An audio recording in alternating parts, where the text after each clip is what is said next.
Hello everyone, thank you for joining us for this edition.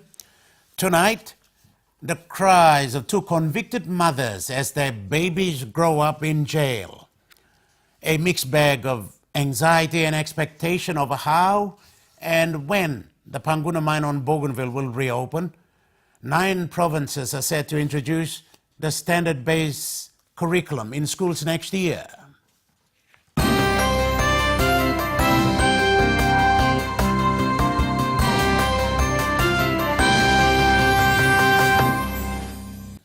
Behind tears and fears, 2 convicted mothers serving time for wrongdoings talked about their kids.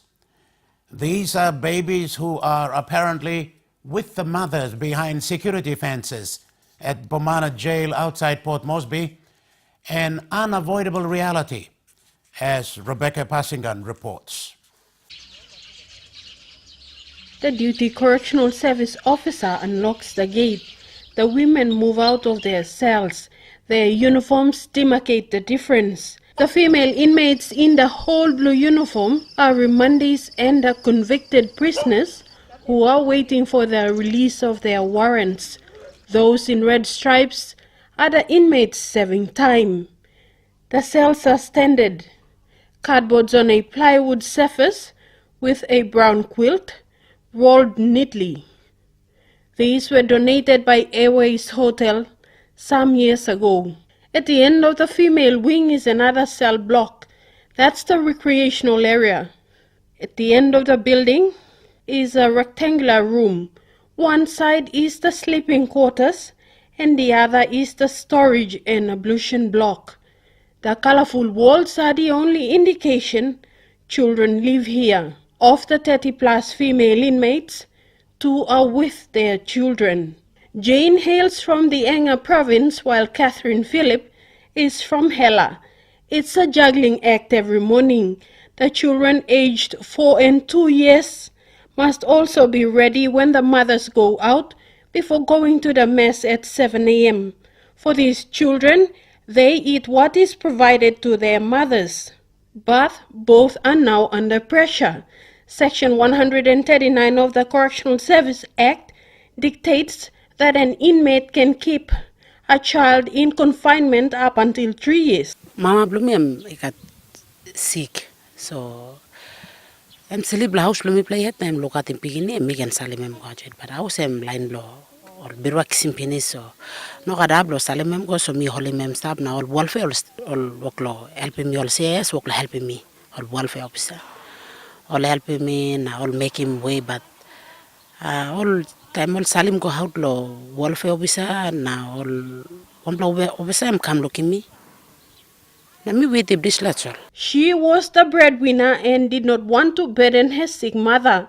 Talks are ongoing between all parties to find an appropriate solution for the children. But while in jail, she wants to make a positive difference in the lives of her children. Lo side blo tubla pigini blo mi miet mi la go togim tubla sem lo banisem good bla life. Mi pacing big bla heavy na problem na. Lo sleep sit down to me kirap lo morning to meeting boy blo mi lik mi karim na kirap but big bla meeting miet. So me no like him and by broken arm lo again. So me like encourage him lo and stop good na sleep good. So me tindi blo mi big bla like osem. Unlike Jane, Jennifer has been sentenced to 23 years in prison for murder. Her young daughter turns 3 soon.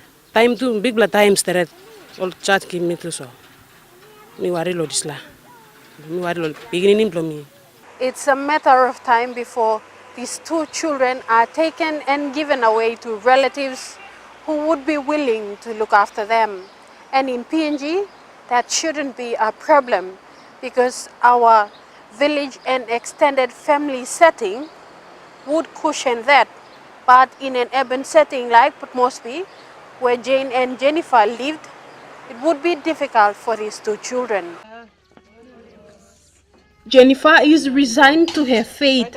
For us, it's total freedom, but life in confinement is restricted to taking orders and routine checks till the gates close at noon. For now, let's hope for the best for these children who have become part of the prison life.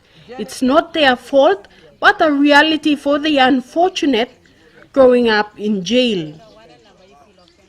Rebecca Passingan. After the break, Bougainvilleans say they want a larger share of the Panguna mine.